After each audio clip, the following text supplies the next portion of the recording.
when I met my wife, or I guess when we got married, I was working at Hudson, and so I was playing video games all day, all the time at work and talking about them, but I wasn't that into them really. And she assumed that because I worked for a video game company and all the people that I worked with were obsessed with video games, that I must be absolutely obsessed with video games. And so for every birthday and Christmas around that time, she would buy me, oh no, a PS3. She bought me a DS. She bought me stuff like that. And then finally at some point, she's like, you never really even play these things. And I was like, yeah, I'm not really much of a video gamer. And she's like, now you tell me. So that's how I ended up with that whole generation of stuff. I think a Wii and all of that kind of came through that. But I'm glad that I have them. But I was not very much into gaming at all at the time. What's the matter, honey? You've barely touched Crash Team Racing. Yeah, you were married to Fran Drescher, right? Yeah, exactly. I was just going to say that.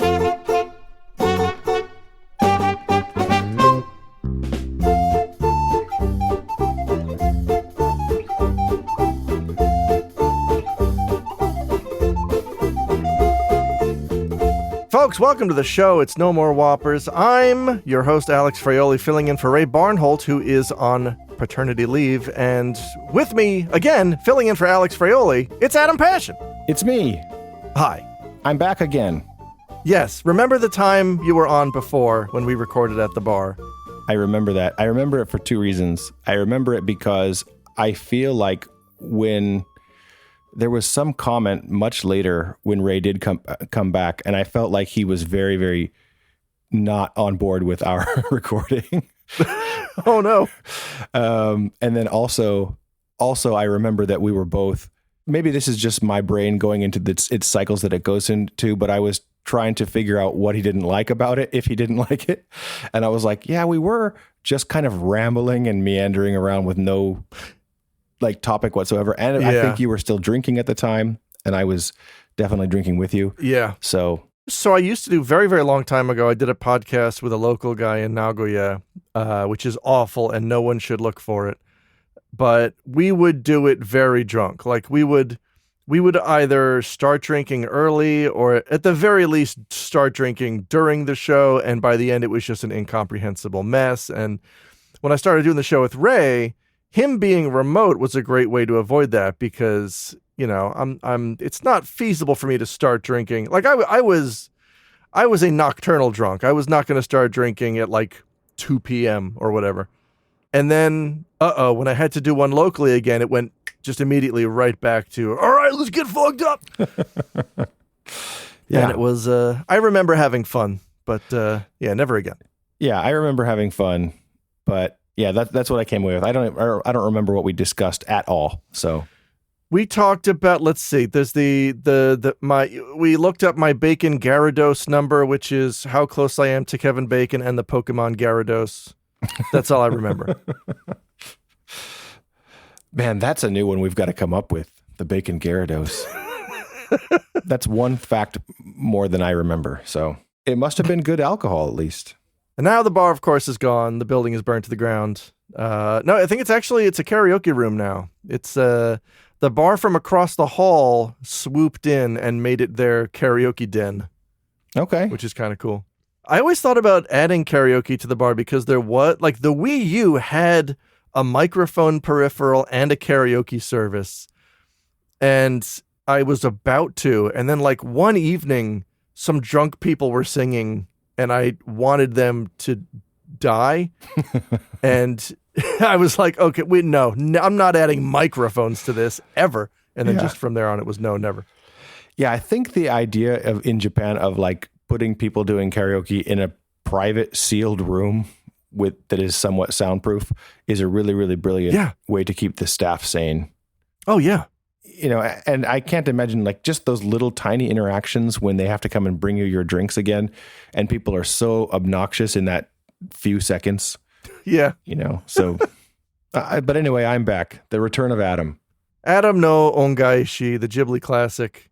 You know what? I was thinking about that. It's interesting you say that. I was thinking about that just yesterday because Ongaishi doesn't mean returns as in comes back. It means returns as in returns the favor, which totally changes the way you think about that title. Oh. The cat returns, like the cat returns the favor and kindness to you.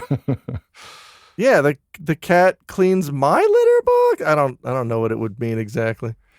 Something like that. Do you have a litter box?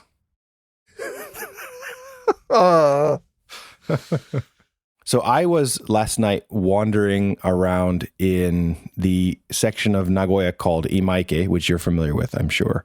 And oh yeah, if you know Adam, a guy here in town, Adam Miller, yeah, he and I always will go out kind of exploring weird little neighborhoods and like trying to look for strange places to pop our heads into. And we went last night with another friend of ours, and it was a wild night. It was so unexpected in so many ways. One of the first places that we went to was, it said like tsuribori, so that you can catch your own shrimp. Like it had a picture of shrimp and it said tsuribori on it. So we go in there, and the entrance is basically like it's the back side of this building that looks like an apartment. We get into the second floor, and it very clearly is somebody's apartment. And this woman is kind of sitting there watching TV, and she's like, are you guys here to go fishing? We're like, yeah, we are. And she's like, oh, okay. Just, you can pay right here and then go upstairs to the third floor. That's where the fishing is. So we're like, well, we have some questions about this fishing. Like what is it? What do we do? What is the system? So she explains, we pay, I think it's like, 2,000 yen a person. And then you can go up to the third floor, and it's literally just like one of those, almost like a kiddie pool, the kind that you build like a little scaffolding and then kind of have this pool draped in it. But basically it's the equivalent of a kiddie pool in the middle of this room with a whole bunch of shrimp in it. And this is also clearly an apartment, or was at one point an apartment, because there's just like a little kitchenette kind of area there with some pots and pans. And she's like, I'll cook all the stuff that you guys catch. And you can catch up to 5. And then we're like, is there anything else on the menu? And she's like, well, if you want, there's a vending machine there that you can get beer and drink. But if that's too expensive for you, then you can just go to the convenience store and bring something in by yourself. Wow. Wow. So yeah, we went and caught a bunch of shrimp and then chowed down on that, drinking our beer from the convenience store. It was a very, very cash kind of place. Okay, I would have expected the place was also staffed by shrimp, but it was in fact a human woman. It was a human woman. At least I didn't see any chilipeds or whatever those things are called. Sure. Just always looking for a new chance to say, are you telling me a shrimp fried this rice or something of that variety? Yeah, unfortunately, I can't fulfill that dream for you. But what I can say is, so the whole time we're like talking to each other, like, this is her place, right? She lives here. And Adam, who was with me, he was like, yeah, well, when I went down to use the toilet downstairs, there was don't tell me there's shrimp inside. So there was toothpaste on the sink, it's clearly like her private bathroom that she's using. So, oh, I thought you were going to say like you looked down into the shrimp pool and they all had just beautiful glowing smiles. Yeah. Like she had a tiny toothbrush and she was just, I don't know if I'd be able to eat those shrimp if they had these big, beautiful smiles. It was, it's already kind of weird because you're catching it and it's alive and it wants to stay that way. And then, you know, but if it was smiling at me with beautiful little teeth, I have more misgivings about that. We went to an onsen a few months ago, and at dinner they served us just a straight up living awabi. Is that abalone? Little guy? Yeah. They just put it on a little grate and it's just sitting there kind of undulating and sliming around. And then the woman comes by and she lights the candle underneath and you watch it freak out and slowly die. And I really had one of those like, well, when in Japan moments that are becoming few and far between the more time we spend here. But kind of, I don't know, kind of felt weird. Yeah. Yeah. I definitely have had those kind of, like, no matter how long you're here, I think both of us are coming up on 20 years. There's a point where there's still times where you're like, I don't think I'm ever going to get totally used to this. And I don't know if I want to. Yeah. So, yeah. So our evening continued much in that vein. Like that was probably the more tame part of the evening. We headed out after that to this other place that it described itself. I want to try to put this into good English. There isn't an equivalent, but it was 3 kanji. The first one is for like to refuel or to like resupply something. The second one was like intoxication. And the third one was place. So it's basically like a place for you to get your intoxication back into your system. Is the way that they describe the place, right? But yeah, that place it just looks like a bar, but it was totally full of people, like all the seats and then standing around and stuff. It was probably similar to Critical Hit in terms of actual like size of the place, and similar in the fact that there was one section where you can sit and play video games. But I don't think anybody knew that because it was kind of like tucked away. But as we're sitting there, like it was the first time in Japan where I've ever been to a place where you walk in and immediately people are talking to you and like trying to buy you drinks. And it was like super friendly. And at one point, some patron who was there decided to buy us like a bucket of drink, right? So like the owner comes out, he takes out this big bucket and he pours whiskey into it and then like Red Bulls and mixes it all up and then gives us 3 straws to drink it. So oh God, no. Yeah, it was one of those kind of wild places, but it was good fun.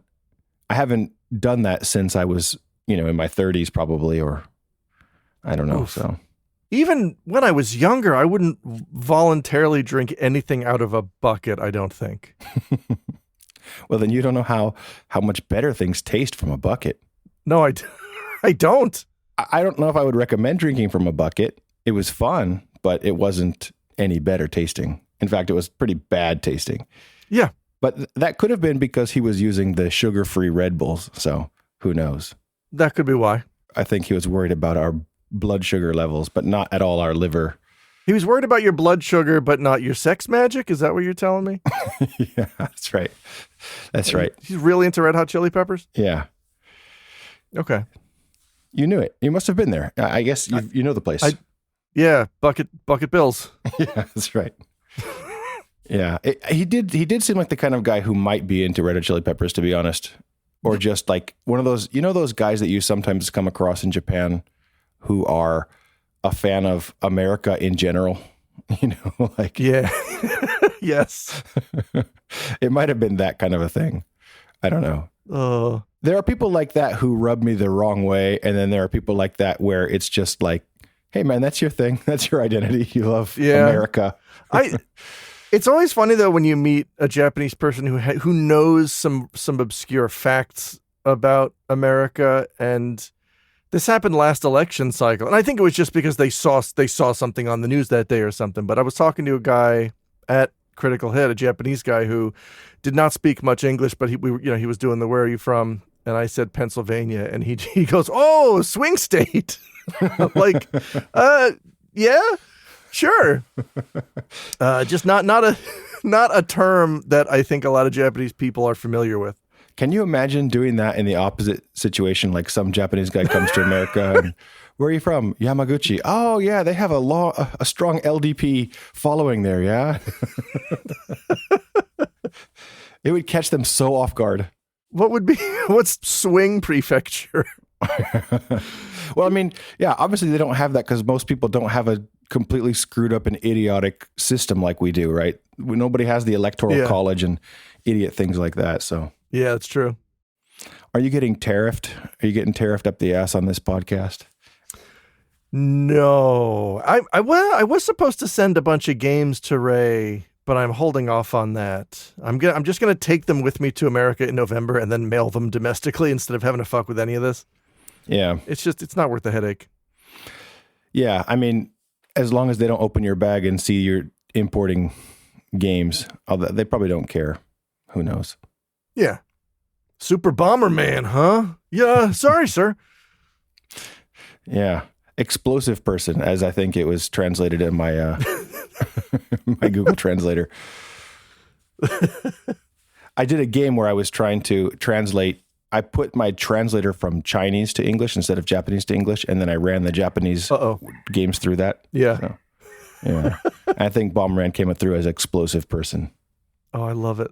I have had that once where I was trying to I was trying to bring back a bunch of books that I had stored at my parents' house, I'd left there. And it was like a suitcase full of just books. And so it was very, very obviously like heavier than a normal suitcase would be. So they did have me open it up. And I think they said something to the extent of, if it's made for for a personal use, then it's not taxed, but this is a lot of books, but they let it go. But, yeah. Print is dead, son. Yeah. I'm sure you won't have any problem, but unless the games are very, very valuable. No. Okay. They are specifically not valuable because I think I told him anything on my game list that I'm selling that is priced under a certain amount, I'm just throwing away because it's not worth paying the shipping to sell it to somebody. Yeah. So he's like, yeah, sure. Then I'll take these 20 or 30 games, and he's getting them. Oh, cool. Yeah. I'm glad that you're doing that. I was going to offer the same thing because I'd rather have them go to somebody than sitting in a landfill. But, yeah. Yeah. I am in the process of harvesting PS2 cases because I have some PS2 games that I can sell for a decent amount, but they've either got like damaged cases or the plastic is torn or whatever. So I'm removing all of the insides from the 20 copies of Winning 11 2009 that I have that are worth precisely 1 yen. Yeah. Throwing those away and then just keeping the case to then use as transplants. Okay. So a lot of the games that you have left over, I don't even have things to run them on. I think the only actual machine that I have that plays original hardware would be the Famicom that I got from you. Family computer. The family computer. And then I think maybe I have a PlayStation 3 somewhere, but I don't know if I've ever played with it or touched it. So that's about it. So there's nothing I could do with half the stuff that you have in your collection. So, I mean, you could still play Japanese PS1 games. Maybe. How old's that PS3? Is it a launch PS3? I think it's one of the ones that is not backwards compatible because I did try. I bought some PS2 games. I don't know how that whole thing worked. Is it that it was compatible with all PS1 but not PS2, or the launch PS3 was compatible with 1 and 2, and then they realized, oh wait, we can sell these on PSN. Let's cut out the PS2 compatibility. I see. So they made it better. Yes, as they always do. I've noticed that. So I'm still in a perfunctory sense still using Facebook purely for professional means. I deleted my old Facebook account and I had to make a new one to join some voiceover group. And really, though, I'm logged out 99% of the time. Every so often, I will log back in to check this group. I have noticed that when I bring up Facebook logged out, the default feed is just all Korea. It's all, here's K-pop, here's Korean food, here's some Korean dramas you might be interested in. Why is this the default for a Japanese IP address? Yeah, you're not like running a VPN through Korea or something. No. Well, I have something similar. I can't answer that question for you, but I have something similar. So, all right. I have 2 or 3 Instagram accounts. One is for a podcast that I do. One is for my YouTube channel, and one is just my personal one. And I noticed that, when you click the magnifying glass icon, like the one to search, while you're doing your search, it pulls up videos that it would recommend to you. And the Instagram account that I have for my YouTube channel, I've never used it for anything except for posting videos from my YouTube, just to promote it. I've never searched anything. I've never watched people's content. And when I pushed that search button on that one, every single video was of breastfeeding. Every single video. And all right. And I was like, what is this about? So I switched to the other accounts to see if that was just, if it was pulling something from my phone or like something from, I don't even know where. And all of them were normal. Like they had very normal feeds. And then when I went back to that account, if I search for anything, it's all women breastfeeding, like instructional breastfeeding videos. All right. So your Korea, my breastfeeding, I think they're coming from the same AI who's given up and just trying to like just I don't know. Yeah, this works. Yeah. The Korea thing I just assumed was like the Korean Board of Tourism pumping money into Meta just to be like, hey, we need to get more Japanese tourists over here. Okay. Chop, chop. That could be. But that very well could be. In a similar vein, the breastfeeding thing could be the Japanese government like, doesn't this look like fun? Don't you think you'd like to help add more to the population? And I guess, there's no way for you to tell them, hey, I already have kids. Like, I don't know what else you want. Maybe you cracked it. I don't know. But I don't know why it's not showing you that. I don't know why it specifically wants me to look at breastfeeding things, who is not capable of breastfeeding. Here's what Instagram does for me. It just won't stop pestering me. Because I still have the Critical Hit account on Instagram because it's the only way I have to communicate with a small handful of people. And so I open it like once a month to see if there's any messages. There never are. Then I close it. And for about the next week, I get emails from Instagram like, hey, don't you think you want to add these people as friends? Aren't you interested in seeing this new content? Don't you want to come back to Instagram? This person's waiting. Don't you want to get on Threads? And I have checked every setting to tell them to not do this, and they just keep coming. And I am a hair's breadth away from just deleting the whole goddamn account and telling the handful of people, here's my email address. See you later. I was never really into Instagram in the first place. And then it just seemed like... Me neither. It seemed like, like when you replace heroin with like methadone or something like that, whatever that other... Like I was like, I'm going to get off Facebook one of these days. And that seemed like a step down drug for me. So I was like, I'll go to Instagram next. And then now I'm off of them entirely. So I don't use them at all, except for shameless promotion purposes. But so I've ranted about X, formerly Twitter, on this very show. As Ray can attest, I have ranted very, very heavily about it twice. And both times I ended up cutting those rants from the final episode because they were a little too heated. So I'm going to take this as an opportunity to kind of speak rationally and not yellily about X, formerly Twitter. I stopped using it shortly after everyone's pal Elon bought it. I moved over to Blue Sky, and I'm squatting on my own X account in the event that a less insane fascist buys it, and I can kind of move back. I check in every couple of months to make sure my account hasn't been hacked. So far, so good. And I keep hearing and seeing people still using it. I know a lot of people do need it to sort of promote. This is the same rant I cut from 2 episodes, but I'm speaking it at room volume. Just imagine me shrieking it, and you'll understand why it was cut.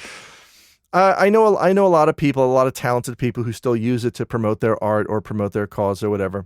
I was flummoxed and a little frustrated when I saw Mike Drucker, who was a comedy writer and video game writer, who showed up on an episode of Never Not Funny a few months ago, like kind of sheepishly defending it to everybody else in the room. And Never Not Funny is a podcast by a bunch of guys in their 40s and 50s, and even they're off of X. Yeah. And Mike Drucker is just like, yeah, I know we all hate Elon and it's terrible, but you got to be on it, right? Like, to promote yourself. And everyone else in the room is like, no, you don't. But people still are, and it's frustrating to me. And I got so frustrated and tired of shrieking into the void, shouting at people, why are you still doing this? Why are you still on here? And I said, fuck it, fine. And I tried to use it to promote my recent YouTube video. And I realized, I think I've been shadow banned on X, formerly Twitter. And I always thought shadow banning was a myth. I always thought it was like a thing that right-wing weirdos would shout when their transphobic jokes weren't taking off. They'd be like, it's because I'm shadow banned. And I'd be like, no, it's just because you're a fucking chud.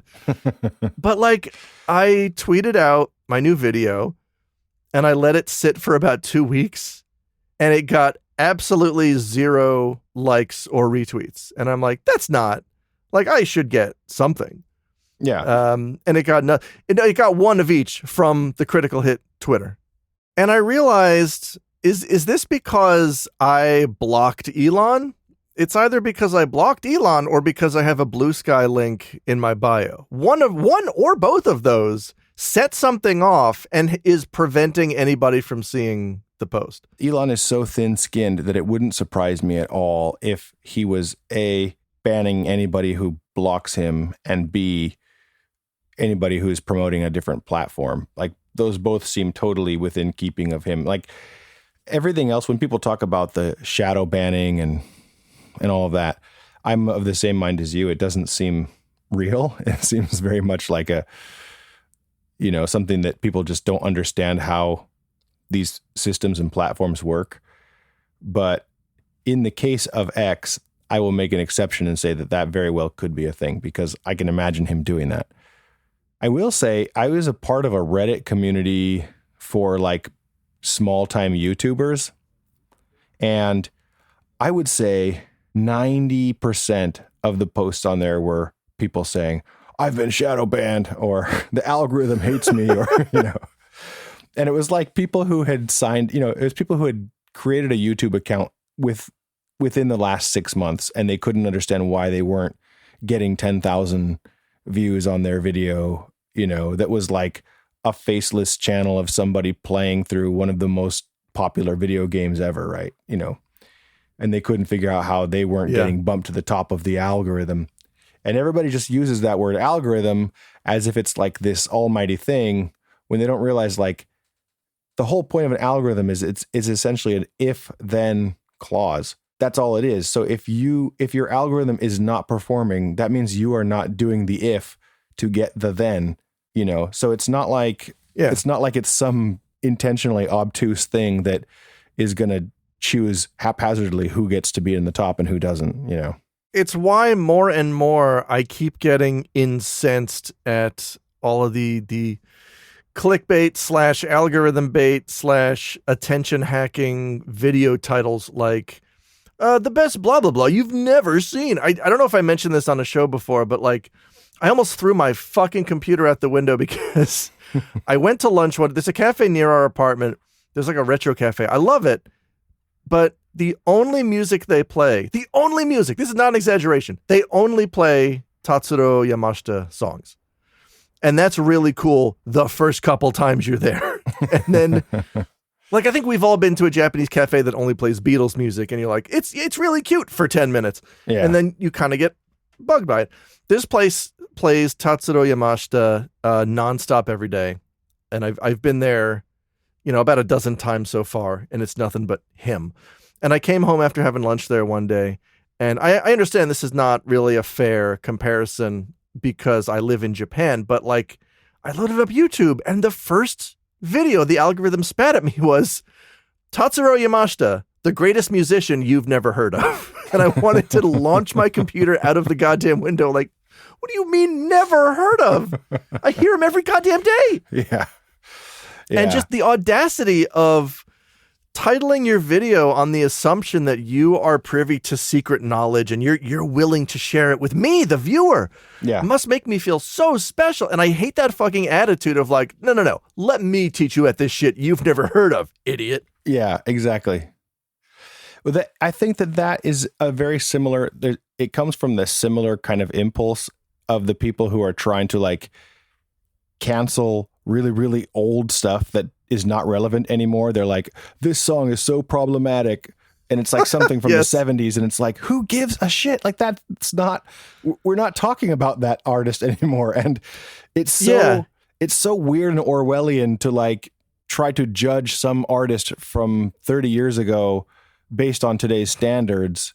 It's just, I don't know. It's a very, very, it comes from the same thing though. It's like, you can tell when I see those type of videos, oh, this person just heard this for the first time.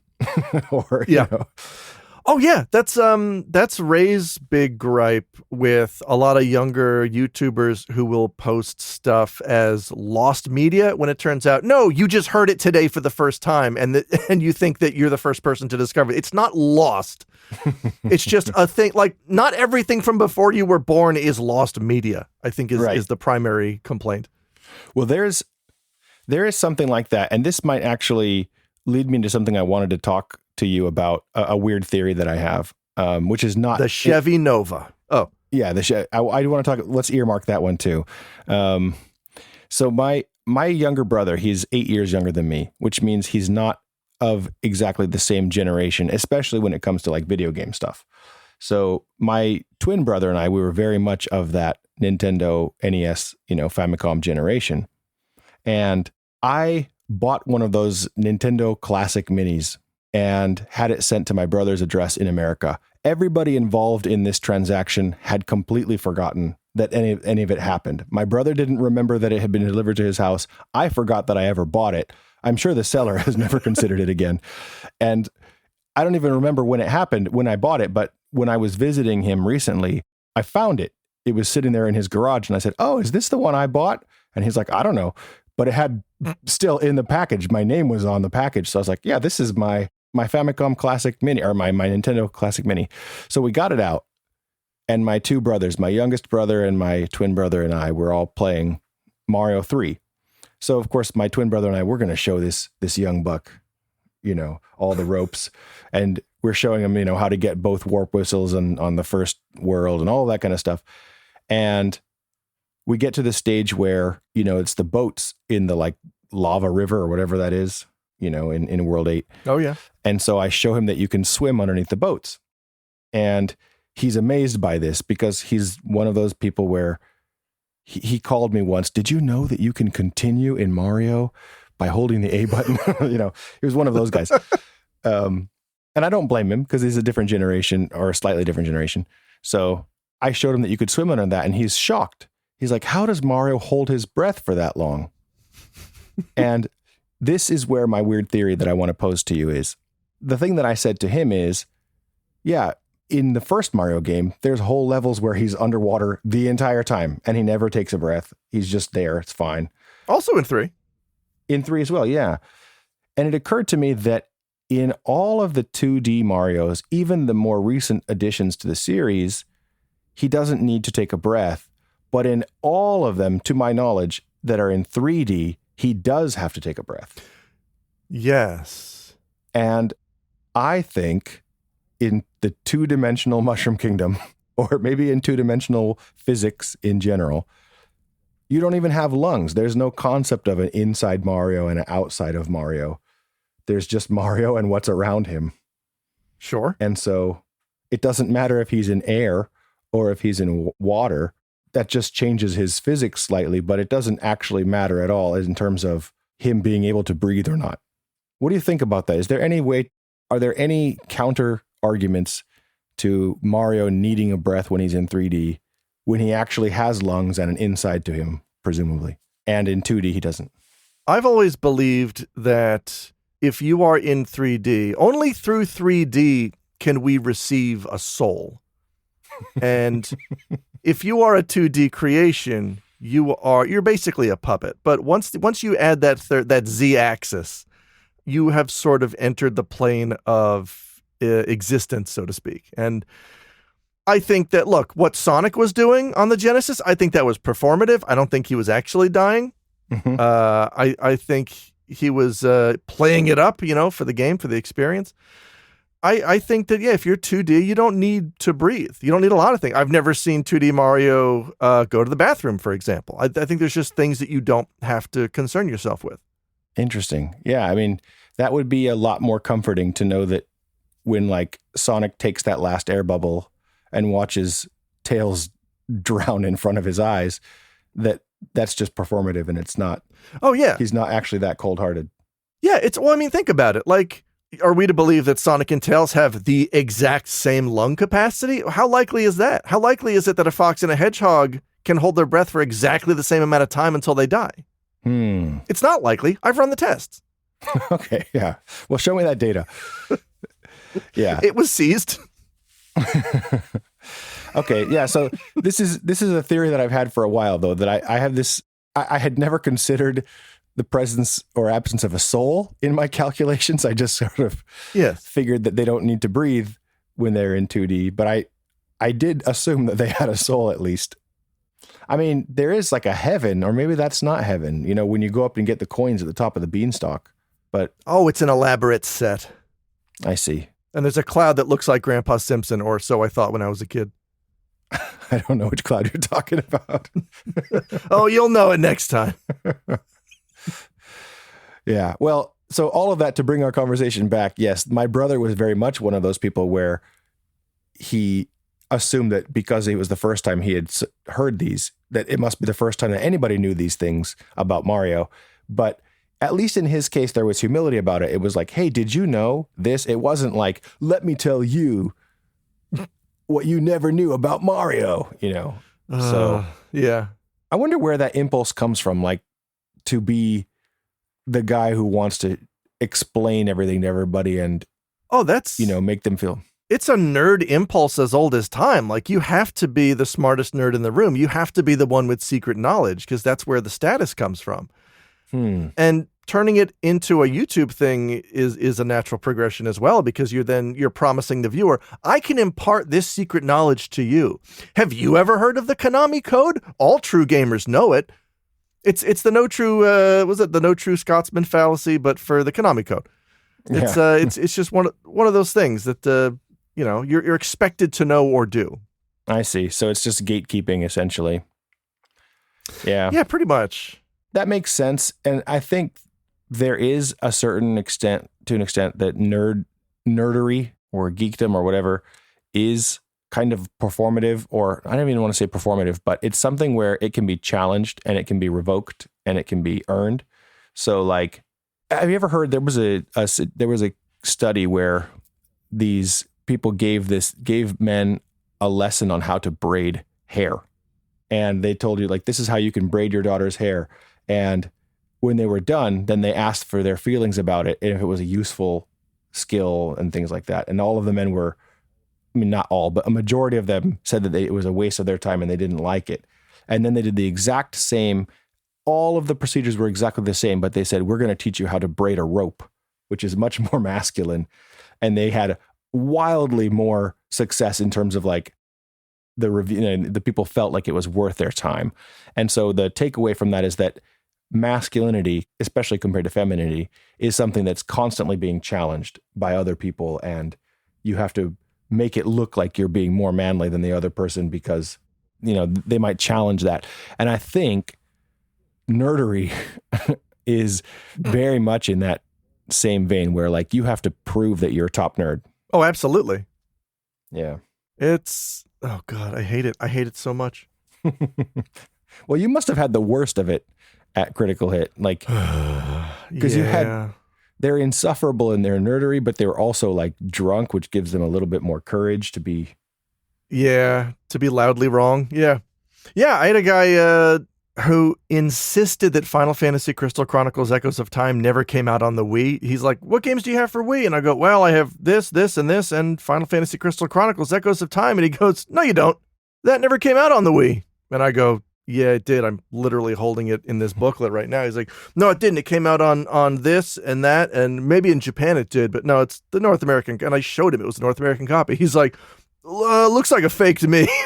Like, all right, man, whatever lie you have to tell yourself and the room to still appear cool. And like that would I have be no cool. patience for that shit. Like it would be cool anyway. Like, oh yeah, you're right. It never came out. You put me in my place. And everyone in the room's like, somebody give that guy a hand job. Stat. Yeah. Yeah. It's the dumbest kind of, I don't know, like outperforming each other for things that don't matter at all. Yeah. It's something that makes me feel not like, it makes me want to give up on liking things sometimes, because there will be people who will challenge how much you really like that thing. Oh boy. Based on how much, and a lot of the time it's about consumption, right? It's like how much you consume of this thing makes you more of a fan than the other person, or. Oh yeah. you know. That's especially when you start talking about video games, a hobby that is built around consumption. Yeah, it's often whoever consumes the most wins. And I just refuse to participate in that. I've even backed away from being the Dragon Quest guy because I've been the Dragon Quest guy for 20 or 30 years. And it's still a series I love, but it's I don't play the spinoffs, and I'm probably not going to buy this remake of DQ7 at least until it's super cheap. It's just, I'm good. Like I got what I needed from the series, and I'm backing off a little bit now that it's starting to feel like it's a little too much. And I felt that way about Final Fantasy years ago. Yeah. It's just sometimes you got to back off a bit. Yeah. Yeah, for sure. When you try to compete in those terms, there's always going to be somebody with more resources, with deeper pockets, and maybe they don't even really like the thing that much, but they engage with it more than you do. So, they win by fiat. And it's just such a stupid thing. And I was never trying to be competitive about the way I like things in the first place, but it still just makes you feel like, oh, I thought I was a fan, but maybe I'm not. Maybe you showed me that I don't know nearly as much as you do, or, and it's like, if you're the one making that content, let's say that we're talking about Beatles fans, do you think that the Beatles will appreciate their fans more because they memorized, all this really weird, obscure knowledge about where Linda McCartney went to school or something like that? Like, no. But I think the fans do think that because that's for a lot of people, the only skill they have is remembering information. Yeah. And just memorizing. Oh my God. Okay. Possibly brief tangent. There's a magician. I think his name is Justin Williams. I forget. I heard him on a podcast, and he did this cool trick on the podcast where he would ask you where you're from, and you'd give him the name of the town. And no matter where you were from in America, he would give you the zip code. He would pull it up. He knew because when he was a kid, he just memorized every zip code in the U.S. And that's his party trick, is he'll ask you where you're from. You'll say it. I'm from Butt Springs, Iowa. And he would, 45703. And you're like, that's right. And it's really impressive the first 10 times he does it. Mm-hmm. And he did it on the podcast with everybody else on the podcast. Everyone's like, wow, how'd you do that? And then I'm like, I like this guy. Let's check out his Netflix special. And so I start up his Netflix special, and he does some cool magic stuff. And then he busts into the where are you from stuff. And he asks about 5 or 6 people in the crowd, and he nails them all. He gets them all. Of course, because he's memorized whatever book that was that has all the zip codes in it. And then the special goes on. He does more magic. And then he does an intermission and comes back and then starts doing it again. He starts asking more people, hey, where are you from?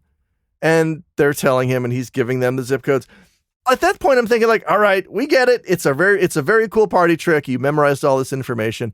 And then he leaves the stage and goes out into the theater area, and he goes outside to the concession stand and the ticket taker, and he asks all them, where are you from? And they give him the name, and he gives him the zip code, and he turns to the camera like, and I'm just making the jerk off motion to the TV like, we get it. You memorized a book of numbers, man. I fucking get it. Yeah. And that's how I feel speaking to video game people when they conjure up information that is not particularly impressive. But yeah, I guess you did retain that information. I guess, you know what? That does make you a better DQ fan than me, because you know how much HP the last boss has. Go eat shit. I'm probably going to have to cut all of that. Thank you for being here. Well, did you know, speaking of random stupid facts that people memorize, that ZIP is actually an acronym for Zone Improvement Plan? I did not know that. You think you're cool because you memorized a fact? I know way more about zip codes than you, bruh. It is true, though. I mean, you do. Yeah. So I was going to say about that, there is a certain amount of these kind of little facts and things like that is like, I don't know how to explain this really well, but kind of like it's a way of showing, hey, you're in the club. We all are speaking the same language. There is to a certain extent that does exist, where it's like, if you mention this thing, I know that you and I have similar, Venn diagrams of knowledge or whatever.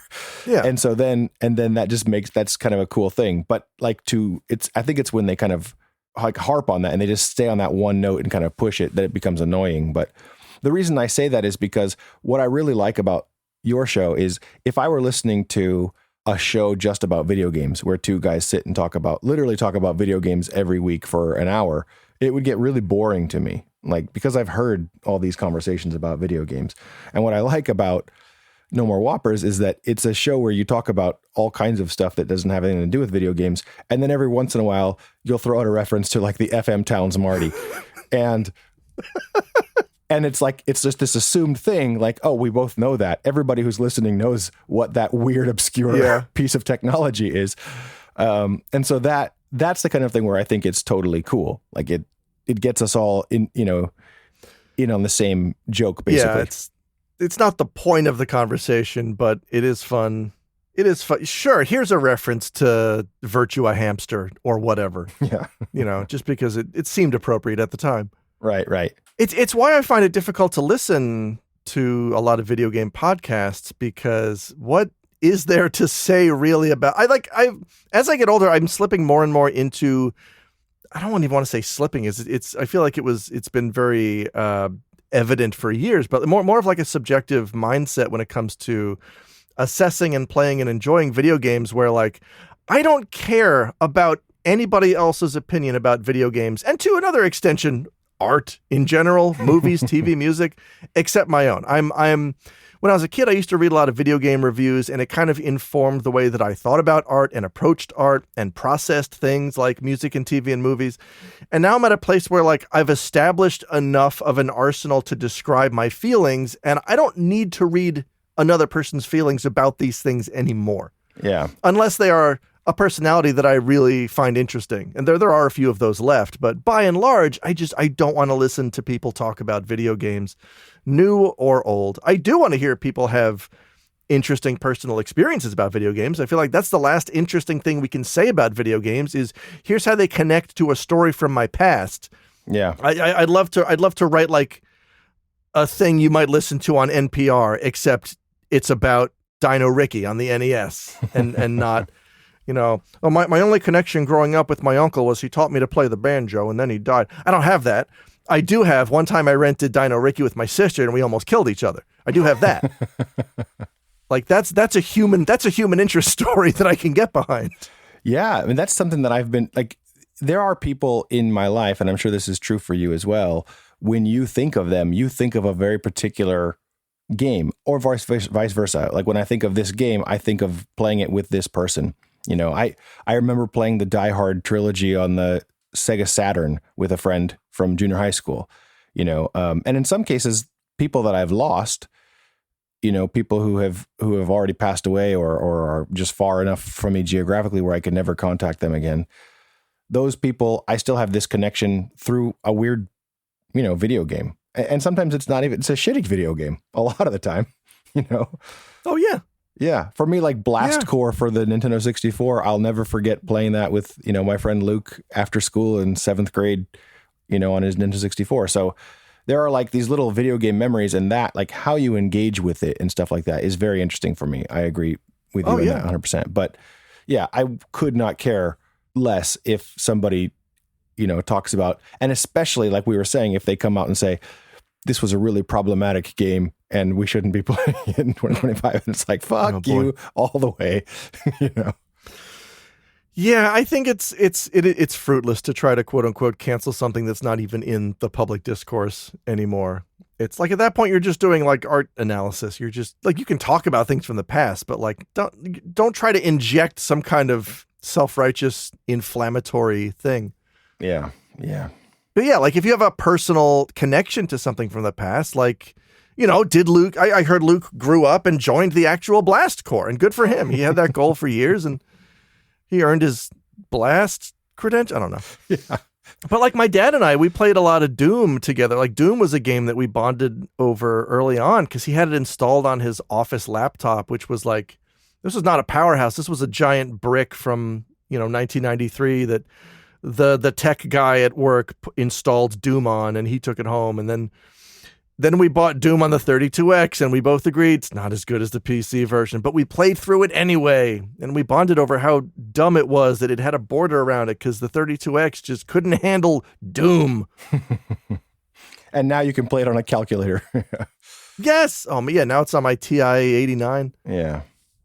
No, I totally feel you on that. And there's actually a YouTube channel, and they're paying me to plug this, so I might as well. No, there's a YouTube channel called My Retro Life, and I don't know if you're familiar with it, but basically the creator of this YouTube channel, his dad was one of those dads who just always had a camcorder with him. And so he filmed everything. He filmed them just sitting and playing video games in the house. And he filmed every Christmas and birthday and stuff like that. And so he has this huge wealth of original footage of him playing old video games, of him and his dad, playing video games together and stuff. And so it's a really, really touching channel because you can see his relationship with his dad over all these years. And his dad has, since passed away. And so it makes it even more kind of special. And so that I could watch that all day because it's the right kind of nostalgia where it's actually like you see that, crappy 1980s wallpaper and like carpets and stuff. And you can get back in that headspace. But at the same time, like he's showing these video games and what they meant for him and what they meant for people at the time. And so that I could watch that kind of stuff all day. But if it's a channel where it's talking about the exact same game and all he's talking about is, did you know you could do this? Then I just can't be bothered with it. Aside from its revolutionary graphics, Super Mario Brothers 3 allowed you to crouch over the white block and then recede into the background and then go get a flute. And it really mind equals blown. Yeah, I need no more of that. I think both you and I appreciate channels and or podcasts that try to unearth some kind of new information. You have yourself been involved in a podcast that has tried to acquire specific information believed lost to time. Yeah.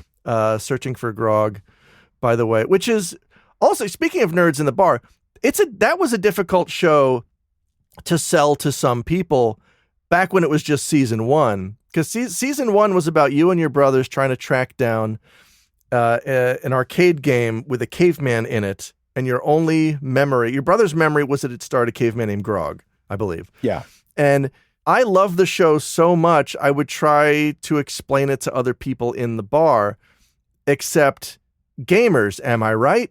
And so anybody I tried to explain it to would immediately miss the point and immediately interject with, "Oh, Trog, it's Trog, right? The game they're looking for is Trog." And I'd have to, in the politest way possible, say, "Shut the fuck up. That's not the point of the show. Just listen to it." Yeah. Well, I think that was actually, I remember you trying to explain the process of explaining the show to Ray on this show. And he said the exact same thing. And you're like, "No, you're doing what I'm telling you that they're doing." Yeah. And it was hilarious. Like that's not the point. Yeah. Also, it was not Trog. Yeah. No, I totally agree. Like, so that show, I think the reason that we only have under 100 listeners for that podcast is because you can't explain it to your friends by word of mouth. They're like, "So what?" I was just talking about it to somebody yesterday and I was like, "Yeah, we tried to find the voice actors for the X-Men arcade game because they're uncredited." And they were like, "Well, didn't you just look on Google? You could just look it up on Google." And it's like, "No, it's not on Google." And, yeah. Oh, why didn't we think of that? Why didn't we think of that first? We wasted so much time. And I mean, if you've listened to the show, I think, but like we went so far beyond what like Googling. We went to the point where we're like calling their sister-in-law a cell phone number that we found. Yes. And stuff. So yes. Now, yeah, so there is like some of that sort of content can seem to be intrusive. I feel like there is a threshold where like you're stalking now, like trying to look for information. And I don't think you guys ever went there, but I've seen YouTube. I do. I think we went there. I feel like we crossed a lot of lines. But like, there. The most fascinating part of season 2 of looking for the Colossus Roar voice was you called a studio in Chicago asking, "Hey, has Konami ever done recording work there?" And they're like, "Yeah." And you're like, okay, what do you got? And they're like, oh, we redid our system a few months ago. So now the only information left is Konami was here in 1992. And that's it. Yeah. Yeah. Like no names. All the names are gone. All the specifics are gone. It's just client Konami, year 92 or whenever it was. And it was like heartbreaking to listen to because I was like, you were so close. Possibly. We need to rename the show Blue Balls.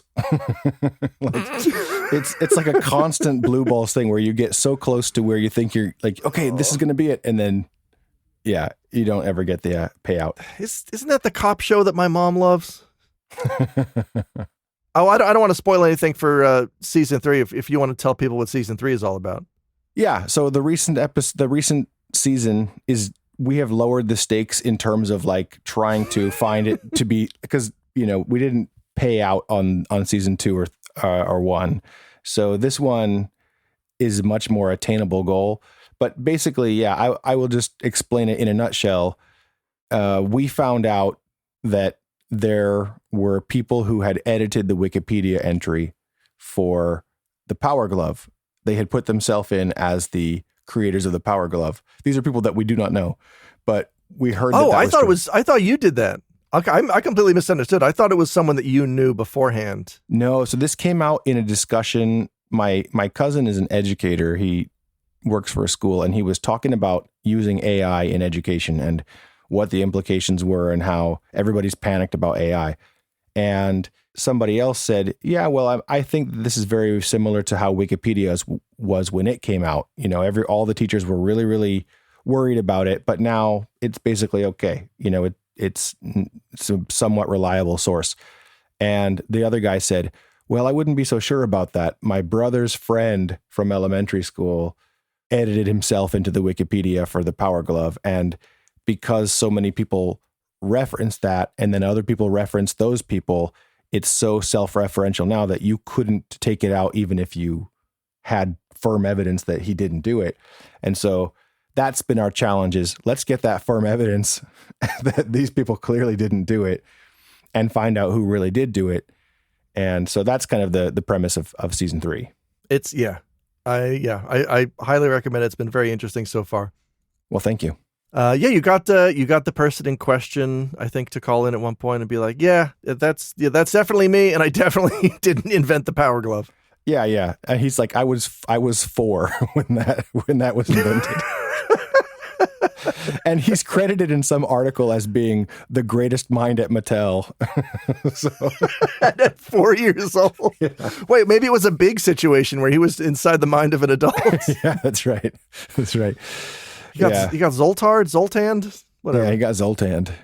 But yeah, we were able to talk to some of them. And then, really this podcast is much more about the journey than the destination. And so, yes, the people that we talked to along the way. And so we've talked to some pretty cool people in this season as well. People who were involved actually on, making the Power Glove. And it's an interesting question that I never would have thought of. I would have thought, oh, this guy invented the Power Glove. End of story. And it was never, it's not like that at all. It's like one person created the patent, another person like actually turned that into something that might be useful. And the person that we talked to recently, his whole job was, they got this patent for this glove that cost $10,000 to make, and NASA's using it and people like that. And they're like, Mattel said, we need to get the price for this under $50. And so that was his job. And so you could say that he created the Power Glove because it's a very different thing. He used every single part was replaced, So there are many people who could claim to have that title as the creator of the Power Glove. Wow. So I love it. Yeah. Check it out, folks. You could be our 22nd and 23rd listener or something like that. It is, yeah. I mean, but what you said is absolutely true. It is a show that is more about the journey than the destination. And especially as I get older, that's the kind of thing I'm more interested in. There's a similar podcast by, I want to say, a couple from New Zealand called Who Shit on the Floor at My Wedding? And you can guess what it's about based on the title. Somebody shit on the floor at their wedding, and they're basically interviewing everybody who was there to try to find the culprit. Oh man, that's good. And again, it's one of those things where it's more about the journey than the destination. It's still very entertaining. I still quite enjoy it, but Yeah, slow down, have some fun, go sit under an apple tree and listen to one of these podcasts is my action item for everybody listening. Well, I can tell you this. I mean, recently, whenever I listen to podcasts, all the ads that I hear for podcasts, I would say 90% of all the ads are for like true crime podcasts, which might be relaxing to some people.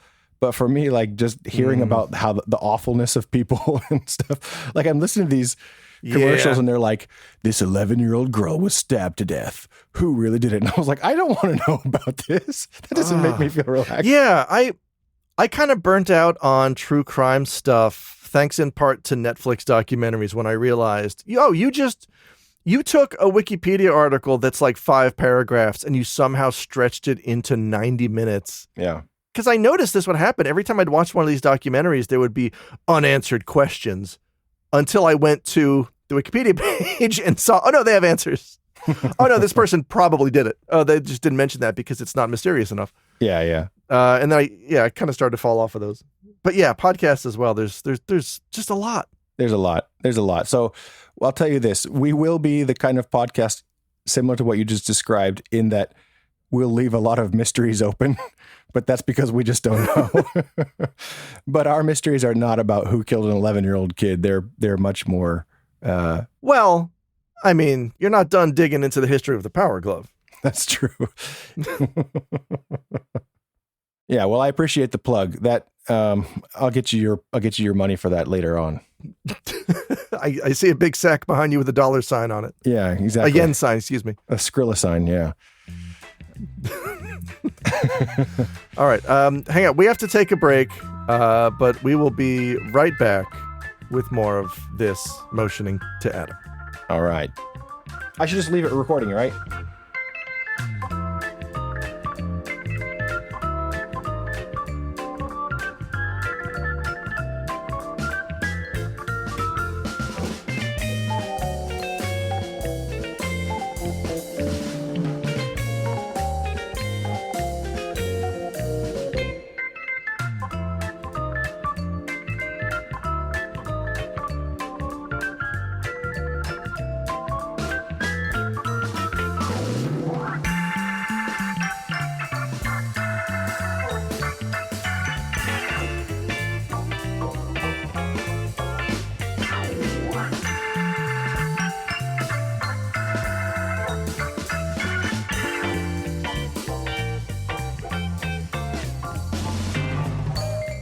Folks, we're back. It's No More Whoppers. I'm Alex. That's Adam.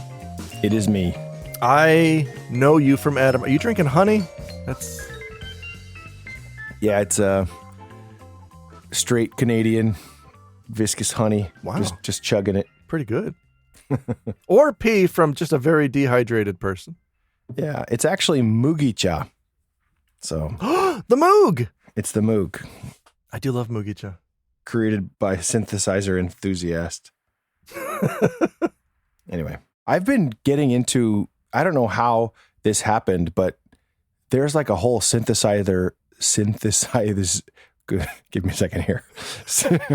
Synthesizer YouTube community that goes in deep.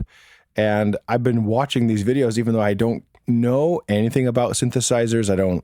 I've never given them any consideration whatsoever, but the videos are fascinating. Like I saw some guy try to recreate the whole Prodigy Fat of the Land album using the exact synthesizers that they used at the time. So that's a community that exists. Wow. I love that. That's like, I love that kind of shit where it's like, let's see if we can recreate the Eiffel Tower using the metallurgy they had at the time, except it's, the dude from does he have the hair too that the Prodigy guy had? Yeah. That would kind of complete the whole experience to me. Yeah. God, awesome. We lost him a couple years ago. We lost Bill Prodigy. What was his name? Give me a second. Was his name Tim? No. It's a T. It starts with a T. Tirestarter? It will probably come to me at some point in the recording of this podcast. I won't look it up. I won't give myself that. Or you will sit bolt upright in bed at 4 a.m. and remember and text me. That's right. And that's fine too. Yeah. Either way, you will find out. Yes. So I've been selling, as you know, I have 1,000 video games in my apartment for some reason. Look at you bragging. I have been slowly selling them on Yahoo Auctions. I've sold a handful so far, which is very good. I was wondering if you had any tips on Yahoo Auctions or how to post, how to sell, how to move things. I don't want to sell these in bulk. I'm trying to sell them individually because I have time. We have more time than we thought on this earth. We thought our building was coming down in the next couple of years, but it looks like the mother of the guy who runs the building committee, she lives here, and apparently she doesn't want to move out. She's one of the holdouts. So I guess we're just waiting for her to die before we rebuild this building. So I have a couple extra years. I mean, she's in pretty okay health for the time being. Yeah. So I'm trying to sell these games slowly now, one by one. Okay.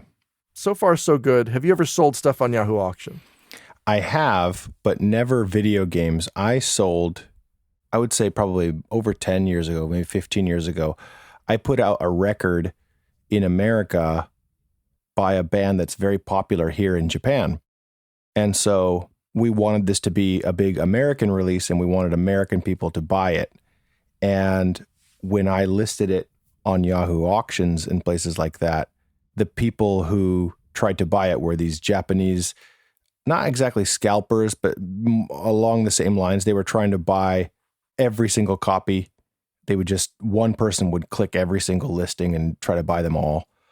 And I didn't like that idea. I didn't like the idea of, only Japanese fans having this release that was ostensibly for American people. So I was actually doing the opposite. I was doing everything I could to prevent it from being sold. Oh. Because they would sell as soon as I listed them. So I don't have any advice as far as how to get things to sell well, because this was just something that people wanted to have. There's, hardcore fans. So I don't know. I mean, for selling used things like that, I feel like these days, all of those Yahoo Auctions included and, Mercari and stuff, they are all being haunted by like those buying apps, that will like buy up stuff and sell it to the people in the West or whatever. Well, if that's the case, they're in for a rude awakening, because right now I'm selling all my NES carts and I'm selling them for double to triple what they go for overseas, because they're going to Japanese collectors here who just want an NES cart. Okay. But you saying that now has me concerned that, when I start getting into my Japanese releases, I might start seeing the other side of that where folks grab them up.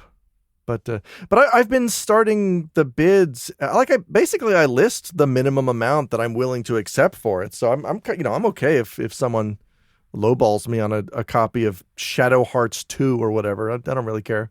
Yeah. But I'm sure in your case, you don't really care who it goes to, as long as they're putting some money in your pocket. So, in my case, I wanted, the whole point of putting out this record, it didn't have any new material. It had nothing that would be appealing to Japanese fans other than the fact that it was a new release of things. So the whole reason that I put the money into it and wanted to release this record in the first place was I just wanted people in America to hear this band. I wanted them to have more exposure. So that's why I was kind of actively blocking it. But so wait, where were you selling this? I was here. Was this Yahoo Auctions? Yeah, Yahoo Auctions. So, and the record was put out by my friend's record label, who, we were always doing stuff together like that. So I was pretty involved in the process of getting this record together. So he gave me a few boxes of records just to sell here. And that was going to be like the Japanese bit, and then the rest he was going to take to stores in America, because he was living in the US at the time. And so I took it to a few record stores and they took it, but the leftover stuff, he was like, yeah, just put it up on auction. And so, oh, I see. I guess it could have been okay that it was all going to Japanese people, but I just didn't like the idea of people, like one guy buying 20 records so that he could jack the price up. Yeah. The Japanese, what do they call that? Tenbaya, right? So I didn't like that. Oh, I get it, because you're buying as much as 10 people. It's very clever. Yeah, that's right. That's right. It is really interesting that the word tenbai sounds so similar to just buying things. Yeah. I still find it hilarious that bye-bye, just the kanji for buy and sell is bye-bye, which includes the word buy, but they're both buy, and also it means goodbye. I hate that, and I love it at the same time. Yeah. Yeah, and that's the word they use for human trafficking as well. Jinshin bye-bye. So, oh, no! Oh, no! It's almost like you're saying goodbye to the person. Jinshin bye-bye. Gee. Oh, no.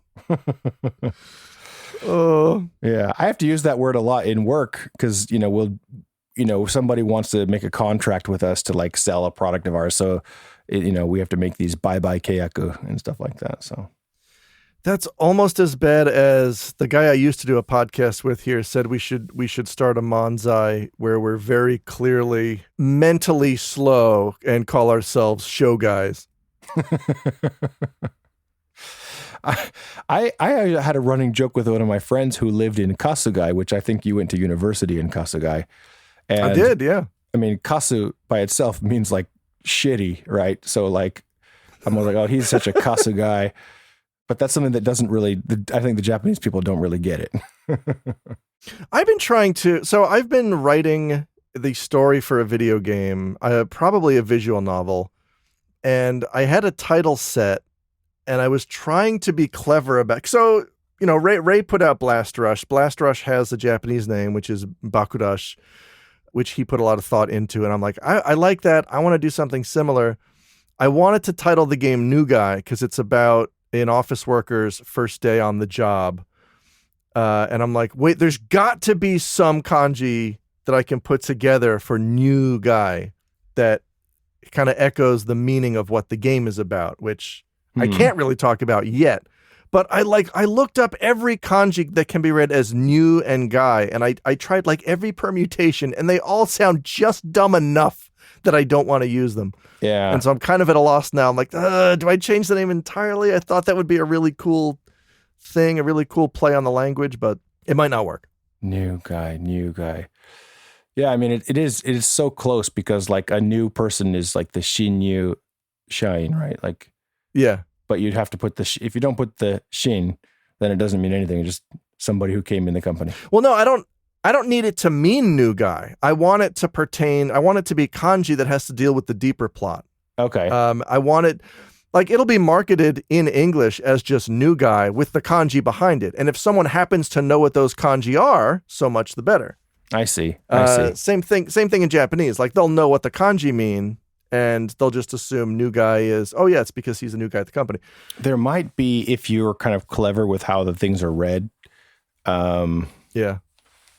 Because, I mean, like, definitely guy, you could easily, like, guy can mean, like, damage. Guy can mean, like, yeah, intrinsic value or things like that. So, yeah, it's like, how much of a stretch would it be for the average Japanese person to interpret something that way was my main concern. Because I wrote down, like, 3 or 4 candidates, and they all just sounded a little too stupid to me. Yeah. But, I mean, I do like when Japanese games or like movies and things like that will read a particular word in a weird way. Oh yeah. So there might be a way to make that work.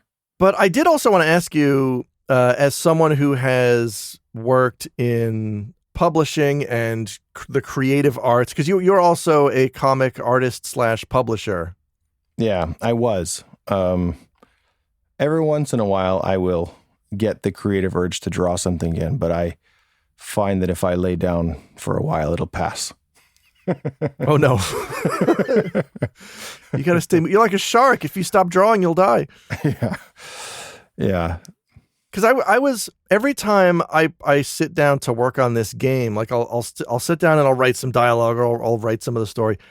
I will ask myself, why am I not just making a book? Why don't I just write a book? Why does this have to be a visual novel? And I had somebody ask me that as well the other day. I was on a friend's podcast, and he said the exact same thing. Like, yeah, you're going to have to get a composer and an artist and all these other people and worry about publishing. And I mean, I'm just in it because I like writing and I like creating these characters. Why don't I just make it not a visual novel, but an actual novel? And I'm wondering, like, because I have no experience in publishing games or what that entails. I have to assume it's colossally more expensive than publishing a book now, where self-publishing is easier than it's ever been. But I'm also wondering, like, what kind of return do you get on just a book versus, I guess you've never put out a game, but I could ask Ray about that. I was wondering what the process is for putting out actual physical books or even just digital books, because I have no frame of reference for any of that. Yeah, I know that it's a lot easier to put out things especially if you're going the digital route, it costs you nothing. You know, if you wanted to put out a Kindle short or something like that, it costs you, almost nothing. There are really very, very like minor concerns to consider. Like if you want it to be on the iTunes store, then it has to have a particular format, which you might have to outsource or learn how to do a little very light amount of coding. So there are things like that I dealt with. But if you were trying to put out a physical book, while I was doing that, when I was still publishing stuff, I was constantly thinking, what the hell am I doing? Like, because I would get these digital files from people, or I would create digital files myself and then lay it out into like a book format. I have like the print ready PDFs. I could just push publish and get that out there digitally. But instead, I would send it to a printer. They would send me back these boxes full of books. Then I would take those out and put them into envelopes and send them off overseas to people. And the whole process seemed like there was so much waste, in getting a physical book out. Yeah. As opposed to a digital thing where it was like all of that could have been skipped when I just had my file ready and I could have just published it. So that was something that I constantly was kind of questioning myself about, but I just liked physical objects. I like to hold a book in my hand. Yeah. I mean, you also publish, I remember getting from you at least one thing that required a physical form because it could be folded and read in so many different ways that you couldn't really do with just a PDF. That's true. Yeah. When I was trying to experiment more with format, there were things like that. And in that period, that was something, I think that came from that kind of debate I was having in my head. Like, okay, well, if I'm going to make it a physical object, is there a reason for it to be a physical object? And so that's why I wanted to have a form that made sense, That's exactly where I am now with my decision is it has to have a reason to be in the form of a game or a visual novel. And I think that's what I'm wrestling with now is, do I want to do branching paths or a branching narrative or something like that? Or I've considered music to be one of, if not the most important thing in storytelling, not just in video games, but in movies and TV as well. But yeah, it would have to be something that requires that format. Yeah, I guess. I totally agree. I think that about that all the time when I was making comics. I would think, what makes this have to be a comic and not just be a novel? Like, so because it's a comic, I was very conscious about not, for example, overloading explanatory text and stuff like that. Like I hate those old X-Men comics where they have like, huge text blocks that explain everything that's going on. And it's like, you could just show that. So in my case, I tried to make them as sparse as possible as far as actual words, unless it was necessary dialogue. I never explained what was going on in the comics. And I think that's true for movies. I think that's true of a lot of stuff like that. One of my big pet peeves with Japanese movies is they almost always have a narrator talking over whatever's going on. For almost every TV show and Japanese movie I've ever seen, there's a narrator that's like, it was in August when I came back to visit my mother. And it's like, I see that it's August. You can show that with having like, a cicada on the tree. That's it. Show one cicada and we know it's August, Anyway, all of that to say, I do think it's very important that the format is justified, that you have a reason for it being what it is. And I think, visual novels, they tell stories in a different way. They deal with time in a different way than books do. And I think that's kind of one of the things that I like about them myself, that you're sort of solving things, even if it's one of those visual novels where it just goes from A to B and you're never really even having branching paths. It's still, you choose when you interact with some story object and what that reveals. A game that I played very recently, I had COVID recently. I joined the what's the opposite of exclusive? Inclusive? The very, very inclusive club of COVID. I had never had it. So I got COVID and I was in my room for like a week, and it was so luxurious, Alex. I could just do what I wanted and not have to worry about doing dishes or like picking up my kids from school or anything. I just sat in my room watching TV and playing video games, and it was awesome. And pretty good. The game that I played through was Firewatch. Have you played this one? Yes, I love Firewatch with Rich Sommer. Yeah. So that I feel like it had to be a video game. And the fact that you're alone in the woods, but the only other character is coming through a radio, it was just a really, really cool dynamic. And you can take your time in any particular scene. It's not like you have a set amount of time to get a mission done. And so you can just kind of explore and do things as you need to, even though you do feel like you should rush, when like, oh, hey, there's somebody back in your cabin ransacking it. You feel like you should rush, but you don't have to. You could take your time. Yeah. So. Wow. That's such a good COVID game. I didn't even realize. Oh man, that was the perfect COVID game. Let's all get COVID and play Firewatch together. Yeah, exactly. Firewatch with me. Yeah. My COVID was a great COVID, man, because it wasn't the, OG original COVID where like it really messes you up. Yeah. It was like baby COVID. So I had like a fever for a day and that's it. And the rest of the time I just sat on my ass. And yeah, like I said, I could just sit and relax and do nothing. So yeah, that was my COVID game. And then the rest of the time I watched old Arnold Schwarzenegger movies and Kung Fu, that David Carradine series. Oh yeah. Nice. But going back to your question, yeah, I think those kind of games, I guess if you dissect the games that you really like of whatever genre you're making, and I think walking simulators are similar to visual novels. They're probably the same genre. I would say if you play the ones that you really, really like and just figure out if those could have been anything other than a game, and if not, what it is that makes them excel as a game, maybe.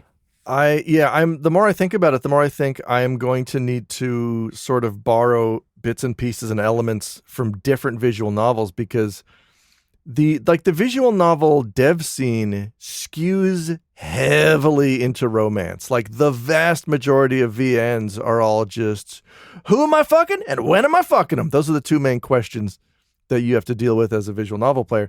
And mine is not concerned with that in any way.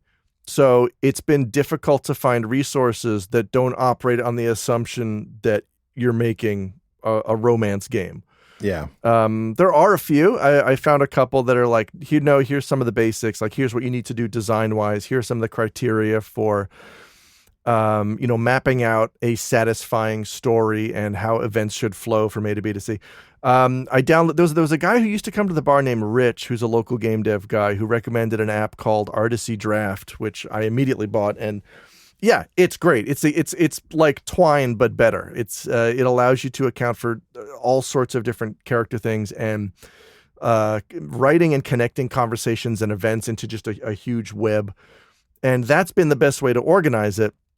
But outside of that, I kind of need more direction, and I don't know if there's I don't know if I'm checking all the boxes. B, there may be invisible boxes that I don't know that I need to check, is the kind of thing that I'm worried about now. Is, well, I think I'm satisfied with where this is going, but I'm extremely biased and I don't know. So I there's nothing I can do except put more work into it until it starts to take shape. Yeah, I mean, it sounds like it's in that kind of nebulous form right now where you can't really show it to other people to get their take on it. So it has to just be stuck in your head. But like you said, you have no objectivity towards it. So yeah. And I don't know. I mean, honestly, I don't know, as far as those kind of things, especially visual novels go, I don't really know if I trust my own taste in them. Like, I know when I like them, but like, I wouldn't feel confident saying, oh, that one is bad and this one is good. Cause I don't know. They're hard to judge. There's, Yeah. I guess it's just about storytelling and pacing and things like that, maybe. But I don't know. I guess what I like about a lot of those is I like the ones that do have some kind of intimacy. Like they feel intimate when you're playing them, that you're in somebody's world, that you're in somebody's perspective. There is that. There's because of the sort of the main focus of the game is getting to know your coworkers one-on-one. It's basically you're starting at a new company and your boss, like he has a weird way of team building where it's like, instead of team building as a team, you were going to go out and you were going to eat at every employee's favorite restaurant with them and get to know them. And that's basically that's how the events of the game flow over the course of a week, is you meet each night with a different employee at their favorite restaurant and you get to know them and you talk to them, and it's that kind of thing.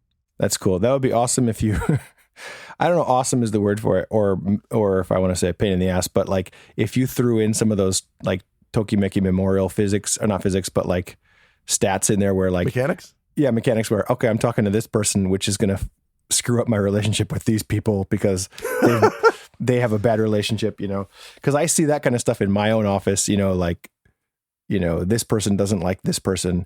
Like there was the stupidest beef in the world. This woman joined our company and she was calling constantly asking for help with, the different systems and stuff. And this woman who worked in our head office got tired of taking her calls. So she just refused to take her calls. Whoa. So then this other woman from the office took her calls and explained, because nobody else would. And this woman who was angry about it, this woman who had given up on explaining to her, got mad at the other woman for taking her calls. Like she was like, why don't you have any solidarity with me? We should both be against her for calling and asking for help so much. And it was like, man, what a dumb thing to get mad about. And that would be really funny. I can imagine that being like Tokimeki kind of mechanics where one person's like spreading rumors about you because they didn't like how you talked to this person. Or I had considered that, but I don't even know what a satisfying win condition looks like. Like you're not trying to get with anybody by the end of the game, but the ending does change depending on how close you get to your coworkers. But I haven't decided exactly in what ways. Yeah. So I don't know. I still have to explore it. Yeah, it sounds fun. It sounds interesting. I've never heard of a game that in that particular setting and context, so I could imagine it being fun. Although I could also imagine it reminding me of work, which might bother me. No, I don't want it to do that. Oh yeah, relating to that, like what's the legality of taking pictures of it, like the interior or the food in a restaurant in Japan, and heavily pixelating it to use within the game? Like I'm like shrinking it down to the resolution it would be on like a Super Nintendo, because I have so many food pictures and restaurant pictures I want to use for this game that are shrunk down. Like everything's pixelated to shit. Nothing is identifiable. Is that legal to use? I don't know what the legality of that is.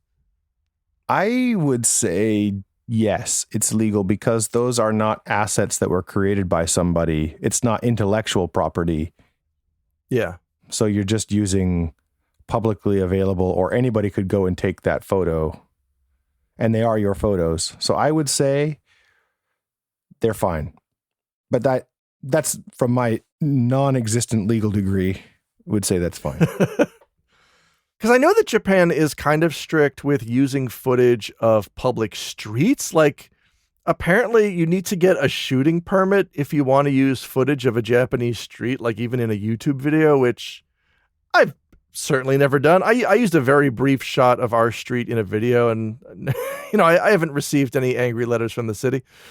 But I know that the interior of restaurants is considered private space rather than a public space. So I'm wondering, like, as long as like there's no people in the shot, and as long as logos and branding are blurred out, like I think that's okay. I don't know for sure. Yeah, it's one of those things where Japan could be just kind of weird about it, but I don't think it's going to be that. I don't think it's an issue. And especially, I don't think that they're looking at indie games with the same kind of, eye that they would look at bigger stuff. So I hope not. I do know that they always change things, in like even animation, they'll like draw something that was very clearly based on a picture of a street, but they will still hand draw it over it. and then they'll change the name slightly, so it's not Starbucks, it's a Sutabucks or something Bar like Stucks. that. Oh, yeah. I do love those. Yeah. So I know that people are careful about that kind of stuff here, but I don't know if there's ever any actual examples of people being, getting in trouble for that. I don't know. Well, we'll find out. You'll all see it in a few months when Alex is being sued out the ass by some random street cafe. Yeah. Komeda's going to come knocking and be like, hey, this Cohida's coffee that you made up here looks a lot like our place, don't you think? I don't know what you're talking about, Komeda.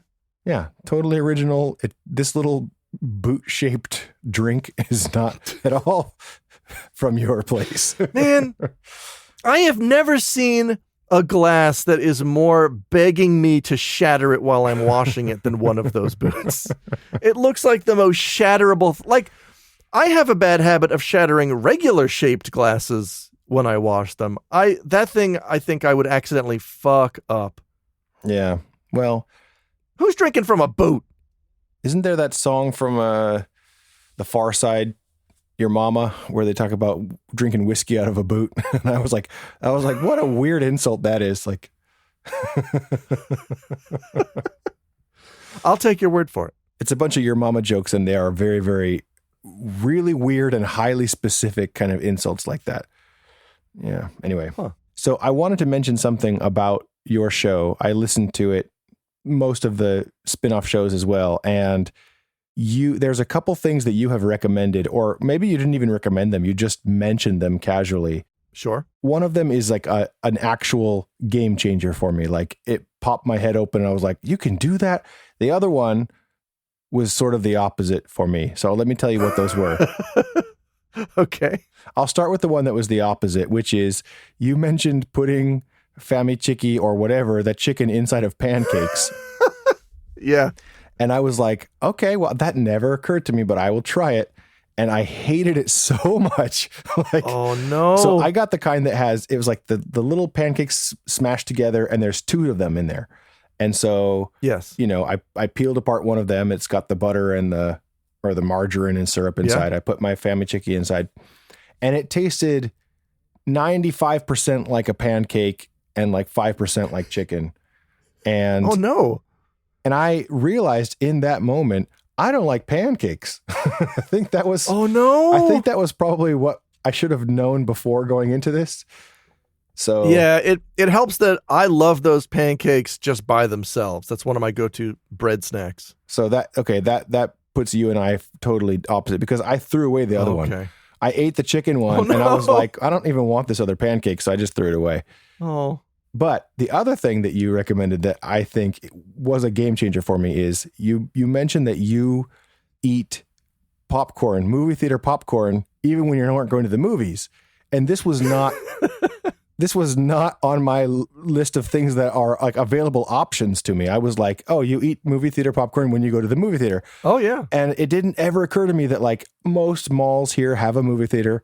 You could just go there and grab the popcorn and walk around the mall with it. And I do that now when I go to the mall. And it is amazing. Yeah. It's such a... Yeah, it turns out they'll just sell it to you. Yeah, exactly. And everybody else around me is like, what the hell is this dude walking around here with his movie theater popcorn? And you're munching away like, short movie. Yeah. But they gave it to me. I got a popcorn and a drink, and they gave it to me in those little trays that you can put on your chair. And I was like, I don't need this. And they're like, oh, okay. And then so then, of course, they watched me walk out of the theater without having to buy a movie ticket. But but yeah, I wanted to thank you for that. That was a great one. That one has improved my life. Outstanding. Oh, good. Glad to help. I'm trying to adapt that in other ways too. I'm trying to see if I can get the in-flight meal to go. I'm asking around, seeing where I can, take things with me. I will say about the in-flight meals, this is maybe this is not for you, but it might be for somebody out there listening. You can almost always order or request more than one meal. Like, I have done that before where they're like, do you want the chicken or the fish? And I said, both. And they did it. What? What? But that I was towards the back of the plane, so they knew they had enough probably. But yeah, I totally just said I want both. And they were like, oh, okay. Wow. I also typically order 2 drinks. When they come by with the drink cart, I'll be like, can I get a ginger ale? And can I also get some orange juice? And they'll always accommodate. So, wow. yeah. And you mix them together. It's like an Arnold Palmer. That's how we got the Adam Passion. That's the right. world's most cherished drink. Yeah. Half orange juice, half ginger ale. That's right. Gross. And I mean, the thing is, the worst they'll say is, oh, no, we don't have enough. They're not going to be like, you fucking pig taking 2 meals. Who do you think you are? So, boy, yeah. What if they did try to shame you out of it, though? That'd be very awkward. Yeah. You know what? Something I'd never seen before and then suddenly saw a dozen of, which is how things go in life. I didn't realize that when you are asleep when it's mealtime, they will just like leave a notice in front of you that says, hey, looks like you missed mealtime because you were asleep.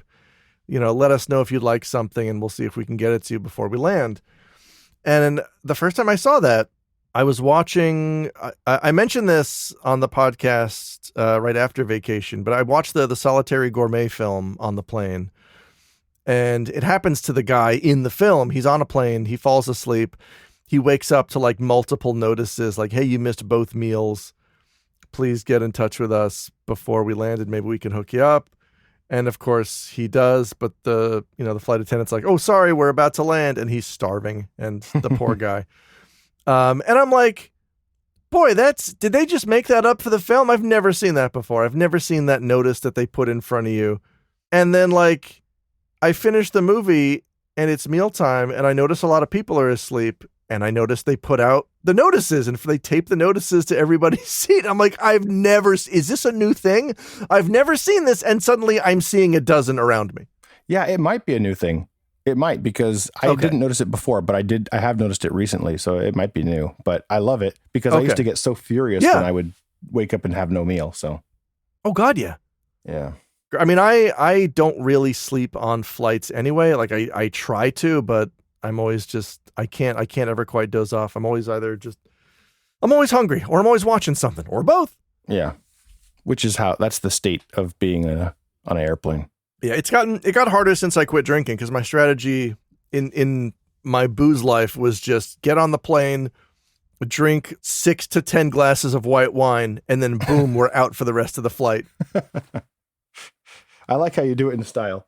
You're a white wine drunk. That's awesome. Yes. Oh, God, absolutely. You took a trip to the old capital. That's right. Philadelphia. Gettysburg. Or whatever. You went to Kyoto. I did. To the Nintendo Museum. I did. I finally went there. And I'll tell you, the only real problem with the Nintendo Museum is the process of actually getting tickets to the Nintendo Museum. Everything else about it is great. Oh. So Nintendo likes to make things complicated like this, right? So they want to avoid scalpers. They want to make sure that they're not, inundated by too many guests at once. So you have to have a Nintendo account, first of all, in order to buy a ticket. They can only be purchased online. And then basically you can choose up to 3 potential time slots, which are all about 3 months in the future. And then they'll do a lottery every month and they'll tell you whether or not you got your tickets. And then you have basically a week to decide if you actually want to buy those or not. And you have to register it with your name. Yeah, with your legal name, because they will check your ID when you get there to make sure that it matches. So you can't pass them off to somebody else. So, oh boy, the reason why it took me so long, I've actually got through the lottery part 3 times. This is my 3rd time, but I ended up canceling because either the times didn't work by the time that they actually announced it, or somebody in the group couldn't do it or whatnot. This time, I bought tickets for my son and he couldn't go at the last minute, but I did find out you can cancel it. Even on the day of, you can cancel it and get your money back. Oh. So So that's fine. And I found out also you can transfer them. Does everybody in the group need their own Nintendo account or just the person reserving the tickets? I think just the person reserving the tickets. However, if you want to transfer a ticket to somebody else, they do have to have an account. I see. Okay.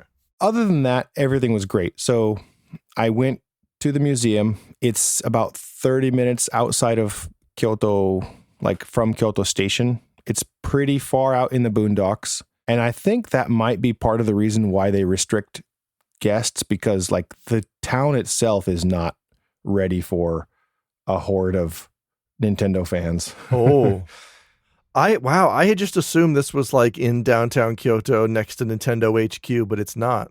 Yeah, it's out a ways. It's in Uji, technically in the city of Uji, but it's Uji. Yeah, like the tea, Ujicha. So it's out there a ways, and it's like the station is so small. I don't even know if they have staff at the station, to be honest. I don't think they did. But yeah, it's very, very easy to get there by train. It's one train from Kyoto Station, probably a 30-minute ride, and then it's probably a 5-minute walk from there. And yeah, the museum is really great. You know, it actually got a little bit, it was kind of emotional for me, just because, like, I don't know, I guess I have a lot of memories about, especially the Nintendo and the Game Boy so much, you know, playing them so much as a kid. And so seeing them there, like the hardware and all of the accessories and all of the games, and it's just this celebration of all that stuff from, you know, when we were kids. And so that part in particular was a little bit kind of emotional, just like coming up the stairs and the music and all that is just really cool. That to me is, yeah, if I go, that's something I look forward to, because I think that like the Nintendo Museum of all places has to have like pristine versions of these things. I have my old NES that's beat to shit and discolored, but like there is something about, you know, looking at a Shinpin NES, something that looks like it was just taken out of the box in 1988, that triggers a different kind of nostalgia than just looking at one that's been beat to shit. Like that's the kind of thing I would be interested in if and when I do eventually visit. Yeah, for sure. I mean, yeah, and they look pristine. They look perfect. And they have all the weird stuff, the stuff that I've been trying to focus on my YouTube channel recently. Like, so they've got like the modem that goes with the Famicom, and they've got like, you know, the 3D glasses and the Power Glove and stuff like that. So it's really cool. They don't explain much. Now you're friends with the guy who made the Power Glove, from my understanding. Yeah, that's right. I work for Mr. Fandango. Yeah. Yeah, but I really recommend it. I recommend going. There were a couple things that were amusing to me. One of them was that it was very, very real in the fact that the second floor is that's the museum part. And then the first floor is the interactive part. So the museum part is broken up by console, like by generation, basically, right? So they've got all the pre-game stuff from like the Hanafuda cards all the way up to like the weird things they were making in the 60s and stuff. Oh, yeah. Then it goes to like Nintendo, Super Nintendo, 64, GameCube. So like around the Nintendo and new Super Nintendo, there's like a million guys like me explaining to their kids, like, this is what we had, you know. And then like around the Wii, there's like 20-year-old kids being like, oh, this is what I used to play on. But the Wii U, there was nobody in front of the Wii U. And then like a couple little kids came over and they were pointing at it. And I was like, oh, somebody's pointing at some stuff at the Wii U. And I look and they're pointing at the Amiibos as toys. And so they're like, look at these cool toys. And so it was like, I was like, man, that's pretty accurate for how that actually affected the marketplace, you know. Poor Wii U just got fucked every which way. It did. And I never even had one, so. Partially deservedly. Yeah, I had one. I bought one to play Dragon Quest X in, you know, better definition and with better music than it had on the Wii. And ultimately, it was very popular at the bar because it had Mario Kart 8, it had New Smash, got a lot of use out of it. But yeah, commercially, just sorry, Wii U. You know, the Virtual Boy was a much bigger commercial failure, but there was a lot of people checking that out at the museum. So I don't know if it was necessarily that. It might have been just the cultural impact that it never gained. But one cool thing, there's one new exhibit that just opened in September that I highly recommend, which shows original character sketches, character sheets, concept sketches for like Mario, Zelda, Donkey Kong, Kirby. And that's really cool. Like seeing the original drawings of how they came up with these character designs and stuff. That was amazing. And the other thing that's also tucked back in a corner, you could easily miss it if you weren't being conscious about it, is they have all the prototypes of like what the original Game Boy was going to look like, or like, you know, these resin castings of like what the N64 controller could have been. You know, like one of them had only one pole, like where the joystick is. It didn't have the two weird blades coming up the bottom. So there's some cool stuff like that you can see, like what things might have been. You know, they have an Ultra 64 there and stuff like that. So yeah. So I definitely recommend that. The other thing that really stuck out to me is in the interactive section, the part that everybody knows about. You know, there's these giant controllers that you can play, but I was by myself and they're like, I'm sorry, but these are only for 2 players. And so I start looking around the museum like, is there another lonely old 40-year-old dude who won't be able to play this? And I'll just go chat him up. And yeah, eventually I just gave up. But everything else you can play with 1 player. You can totally enjoy the museum by yourself. So, you know, the Zapper shooting gallery, they have the champion, what is it? The Nintendo Champion kind of games where you have like the time trials and stuff. And oh yeah. So yeah, definitely. I recommend all of that to people. It's a really fun place to go, no matter how big of a Nintendo fan you are, or whether you don't care about them at all. It's a fun jaunt. Yeah. I mean, I've kind of cooled on Nintendo just as a company in general over the past 10, 15, 20-ish years. But like, I can't deny the appeal of just anything NES or SNES related. Like those 2 machines specifically informed a large part about who I am and what I like video game wise. I would love to go just for those 2. Yeah, for sure. And the Game Boy, you know, for me was a big one. But, you know, I feel the same way. I don't like Nintendo as a company because of a lot of their kind of business choices recently. And especially how they're just kind of letting the U.S. government get away with using the Pokemon theme in that ice advertisement. Did you see that? No, I did not. But yeah, there's I don't think it's a Pokemon theme, but it's the gotta catch 'em all footage of ice, and they're just not like Nintendo, one of the most litigious companies on earth, maybe after Disney, maybe before Disney, just turning a blind eye to this, not giving a shit. Yeah, that I didn't know about that. That's just another thing to throw into the reasons to not like them currently. But as far as an innovative company that's constantly making weird stuff that nobody asked for that very reason, I like the Wii U, because it was doing something that was very unique, very outside the box. And I think the Wii was definitely that way. And I mean, as ugly as the 64 controllers are, they're very unique. It's a very cool, interesting kind of take on stuff. So there's something very nostalgic about holding that monstrosity. It's not a great controller, but it does feel like a certain time. Yeah, for sure. So for that reason alone, I mean, it's cool. I like Nintendo as a concept, and I love all the weird stuff that they were doing, especially the further back you go. So, you know, I think that like every company, they have their troughs and their crests. And I think, you know, there was the heyday of like the Yamauchi with, you know, Yokoi and Miyamoto and stuff. And it goes down for a while. It come back with Iwata. I think now it's in kind of a trough, but who knows? I mean, I love the Switch. Maybe they'll make something really, really cool and interesting and fun later and stop being so litigious and annoying about their properties. I don't know. But I so far have held off on Switch too. There's just nothing on that I want. But I mean, as long as they're still releasing new stuff for the OG Switch that doesn't need the hardware, like I'm considering buying that Final Fantasy Tactics remaster on original Switch before my flight in November. But, you know, I don't need to play Donkey Kong Bonanza or Mario Kart World or any of that. Right. Well, that's my my report on the Nintendo Museum. I do recommend everybody get there. It's a very reasonably priced museum, and you can easily spend a day there and have a lot of fun. It sounds like you had an incredible time with Yamauchi and pals. Did you see his mummy? Is it still there? Yeah. I saw his wooden teeth as well. Okay. I thought it would be in the shop for cleaning. Yeah. That's all from us. Thank you for filling in for our pal Ray, who should be back by next episode. Unless he has had another kid. I don't think a third is on the way. I don't think that's biologically possible. Yeah, that would be very impressive. It would be a fun prank if he decided to adopt a third, though. I don't know who was being pranked in that situation. Gotcha. Folks, go to our website, nomorewhoppers.com. You can go to our Patreon at patreon.com/nomorewhoppers. We need the dough to exist, to continue to do this.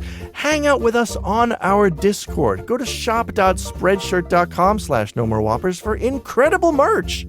Call us up on the telephone. The number's 805-NMW-TALK. That's 805-669-8255. You can discuss what we've discussed on the show. Send us over, nerds. I know you can do it. You can also find us on the internet individually. I'm Alex. That's patooey.org. You can find all my stuff there. I put out a YouTube video recently about Final Fantasy MMOs. Go give that a watch. Adam, where can people find you?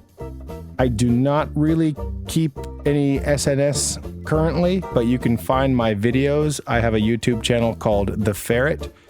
I think if you look up The Ferret Sensei on YouTube, you can find videos about weird, esoteric video game stuff. My recent series is about Famiclones and bootleg Chinese games, which I have been getting into. Of course, we mentioned on the show, but I've got a podcast called Searching for Grog, and it's just a very weird podcast that I can't really explain in a pithy way. It's great, and I recommend it. All right. Adam, thank you for being a good sport.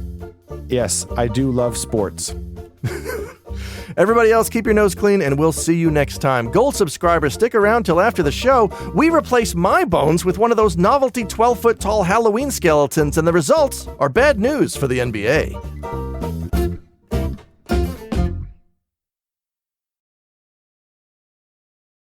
I was standing in the kitchen the other day, and my wife was like, hey, did you put on some weight? And I'm like, no. I just shaved, and you're sitting like 2 feet below me looking up at the most unflattering angle. And then she stood up. She's like, oh, yeah. Oh, you're fine. Yeah. Oh, you're not that grotesque. You're not that much of a gargoyle.